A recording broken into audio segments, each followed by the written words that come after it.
있습니다. 청취자 여러분들을 여의도 정치로 안내해드리는 시간이죠. 여의도 인포메이션 문화일보 이은지 기자와 함께합니다. 안녕하세요. 안녕하세요. 네, 민주당 우원식 의원이 어제 22대 전반기 국회의장 후보로 선출됐어요. 경선 전까지만 해도 추미애 당선인의 이 승리가 유력하게 점쳐졌던 만큼 좀 이변으로 받아들여지고 있는데요. 이은지 기자는 혹시 이런 결과 예상하셨어요? 비단 저뿐만이 아니라 민주당 출입 기자들 모두 결과 발표에 굉장히 놀랐을 만큼 예상 밖이었던 결과였습니다.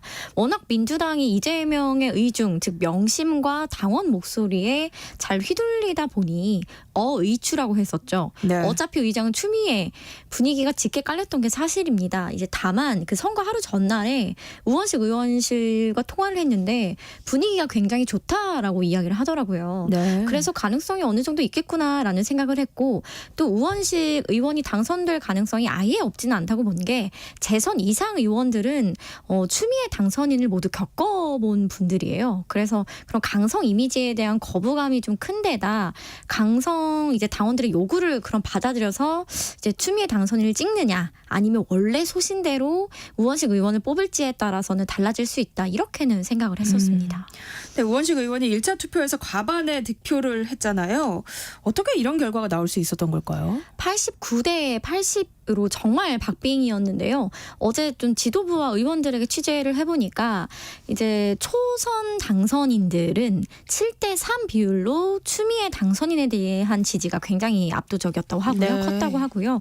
재선 이상 의원들은 우원식 의원이 6, 추미애 당선인이 4 정도였다고 합니다. 민주당 초선 의원이 무려 80여 명이에요. 그래서 결과적으로 보면 대부분의 초선 당선인들은 추 당선인을 지지를 했고, 재선 이상에서는 우원식 의원에 대한 지지가 높았다고 볼 수 있을 것 같습니다. 이제 재선 이상 의원들의 고민은 이제 추 당선인이 의장이 됐을 경우 너무나 당이 강성으로 흐르고 제어가 안 되는 상황을 우려했던 것 같고요. 또 추미애 윤석열 갈등이 또다시 이어지는 것도 이제 당으로선 좋지 않다. 네. 그 당시에도 이제 검찰총장과 법무부 장관으로 추윤 갈등이 있었을 때도 당내에서 어떤 비판이 있었냐면, 추미애 당시 장관이 너무 본인 체급 키우기에만 몰두한 것 아니냐, 그런 지적도 있었는데요. 역시 의장을 해서도 당에 피해를 줄 수 있다는 우려가 컸던 것 같습니다. 다음 정권을 탈환해 오는데 좀 적절치 않다라는 의견이 지배적이었던 것 같고요. 또 박찬대 원내대표가 나서서 다른 의장 후보였던 정성호 조정식 의원을 교통정리한 부분도 좀 반발을 많이 샀다는 평가입니다. 또 추 당선인이 의원표가 워낙 없다는 걸 단적으로 보여주는 예가요. 2022년 민주당 대선 경선 당시에 추미애 후보 캠프에 참여했던 의원이 한 명도 없었습니다. 그럼 민주당 지도부는 이런 결과를 예측했을까요? 네, 지도부에서는 당원들의 강력한 요구가 추미애 당선인이었다 보니까 예측하지 못했고요. 그래서 좀 재미있었던 장면이 이제 우원식 후보 당선이라고 발표를 하는데 그 누구도 환호를 하지 않았어요. 지도부 표정도 굳어 있었고, 심지어 표를 던진 의원들조차 모두 조용한 상황이었습니다. 네.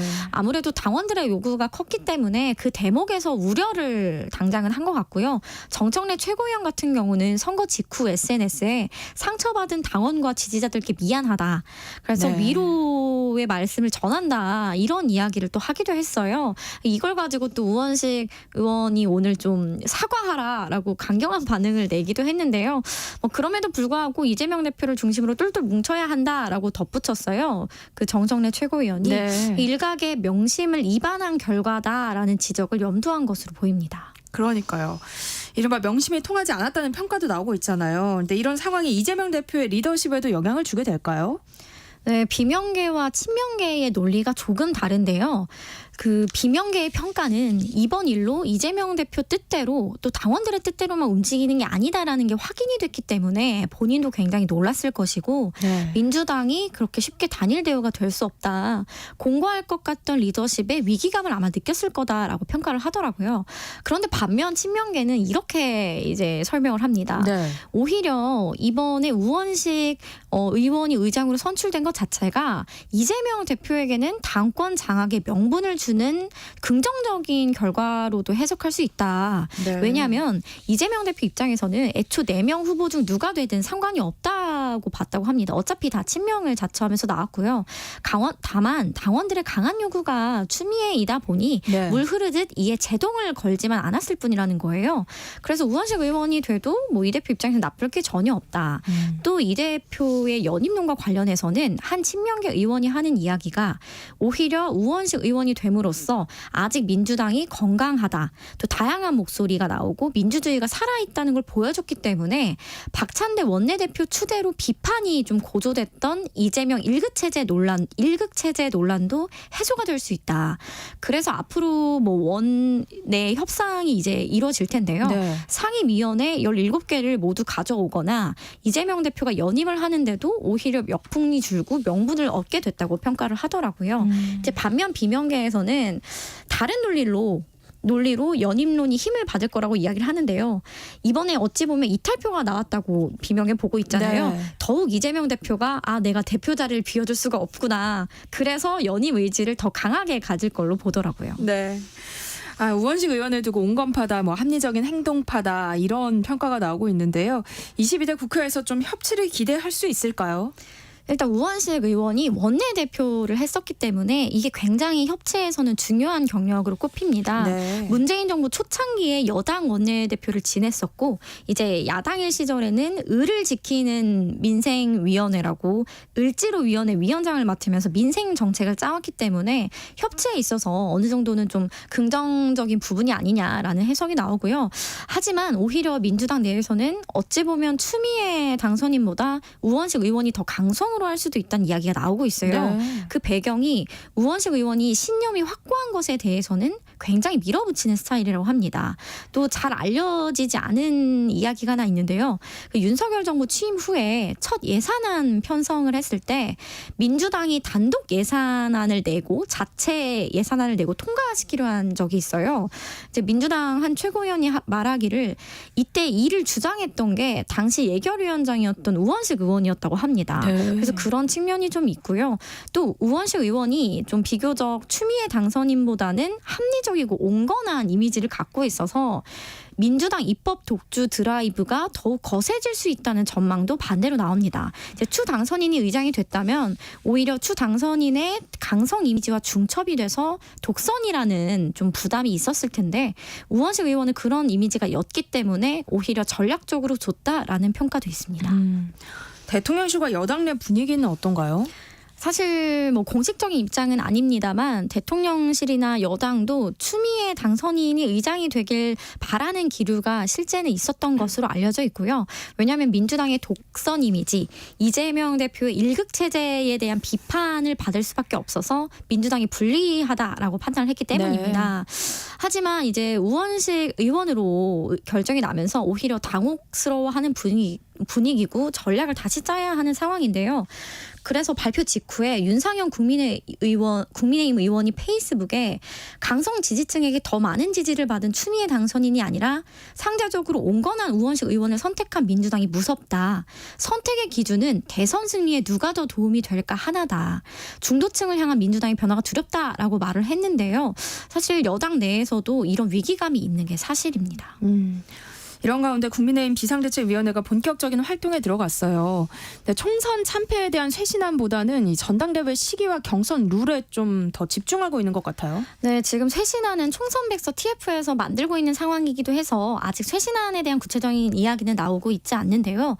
사실 전당대회 시기와 경선 룰을 어떻게 정하느냐가 차기 당대표를 좀 쇄신을 키워드로 세울 것이냐 아니면 기존을 답습하느냐로 결국 연결되기 때문에 쇄신과 아예 동떨어져 있다고 보기는 어렵습니다. 네. 특히 전대 룰 같은 경우에 민심과 당심의 괴리를 극복해야 한다라면서 당원 100%인 현행을 민심을 반영한 비율로 바꿔야 한다는 주장이 나오는데요. 네. 이 역시 혁신의 한 방법일 수 있다라는 게 비대위의 입장입니다. 한동훈 전 비대위원장의 전당대회 등판 가능성이 계속해서 언급되고 있어요. 당내 분위기는 어떤가요? 이제 기성 정치에서는 좀 보기 힘들었던 SNS나 커뮤니티 상의 목격담 정치를 이어가고 있는데요. 이를 두고 사실 기성 정치권의 시각은 그리 좋지 않은 게 사실입니다. 정면 돌파를 하는 것도 아니고 시민들에 의해서 이른바 바이럴이 되는 이제 회자되는 방식으로 외부 활동 재개에 슬그머니 나선 거잖아요. 한동훈 전 위원장이 총선에서 굉장히 고무됐던 게 현장에서 시민들과 사진을 찍고 사인을 해주면서 대중적 인기에 굉장히 취해 있었다는 이야기들이 많아요. 그런 측면에서 뭐 역시 그런 팬덤, 시민들의 관심 그런 것들을 활용해서 정치적 입지를 회복하려는 배경으로 보입니다. 국민의힘 소장파 모임인 첫 목회가 최근 총선 패배 반성문을 내놨는데요. 근데 한편 김건희 여사 의혹에 대해서는 또 말을 아끼고 있어요. 여기에는 어떤 이유가 있는 걸까요? 사실 천목회에 대해서 굉장히 좋은 톤으로 기사가 많이 났고 또 크게 난 측면이 있는데요. 겉으로 드러나진 않지만 국민의힘 내부적으로는 사실 비판이 더 많습니다. 김건희 여사 의혹에 대해서 뭐 입장도 못 낼 거면서 소장파라는 그 이름을 붙여서 이렇게 밤까지 세워가면서 밤샘 토론을 해서 내놓는다는 게 결국 침묵했다라는 자성 입장이었잖아요. 이런 대목이 아쉽다는 평가가 좀 있고요. 그리고 실제 이게 입장을 내는 것에서 나아가서 행동으로 어떻게 보여줄 것인가 이런 의문도 남습니다. 그래서 차라리 이왕에 총선 패배 후에 3040 소장파라는 이름을 붙이고 밤샘 토론을 했었으면 차라리 결론이 특검 수용을 하라든지 뭐 윤 대통령에게 뭔가 좀 전향적인 국정 운영 보여준다든지 이런 것들이 있어야 되는데 결국에는 본인들이 침묵했다. 이 결론이 났다. 그래서 전향적인 게 나왔어야 한다라는 아쉬움이 있고요. 그리고 당 내에서는 그 천목회가 좀 짚었던 게 있어요. 총 5가지인데요. 이태원 참사라든지 이제 주 호주 대사 임명 등 지난 2년간 정부의 패착을 5가지로 꼽았습니다. 근데 그것부터가 이제 김 여사 의혹에 대해서는 그럼 왜 말을 안 하냐. 그런 불리한 프레임으로 걸어 들어갈 수밖에 없다는 거예요. 그래서 당 이야기에만 집중해서 당만 가지고 논의를 했다면 그런 김 여사 의혹에 대한 질문도 피해갈 명분이 있었을 텐데 그런 지점은 좀 전략적으로 좀 실패한 게 아닌가 싶습니다. 이런 가운데 김건희 여사가 약 5개월 만에 공식석상의 모습을 드러냈어요. 여기에는 어떤 의미가 있다고 보세요? 일단 지난 기자회견으로 김 여사 관련한 입장을 대통령은 충분히 밝혔다라고 생각을 하는 것 같고요. 그래서 공식 활동을 재개해도 괜찮다라고 내부적으로 판단을 한 것 같습니다. 특히 향후 해외 순방에서도 영부인이 공식 일정을 소화할 계획이다라고 대통령실이 밝혔는데요. 영부인 자리를 좀 계속해서 비워둘 수만은 없다라는 판단이 깔린 것으로 보입니다.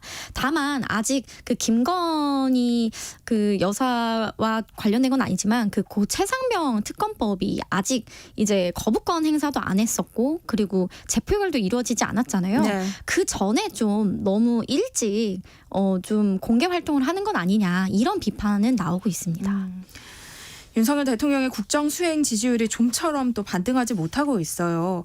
뭐 취임 2주년 기자회견도 뭐 유의미한 변화를 이끌어내지 못했고 또 민생 토론에 역시 또 큰 영향을 주지 못한 것으로 보이는데요.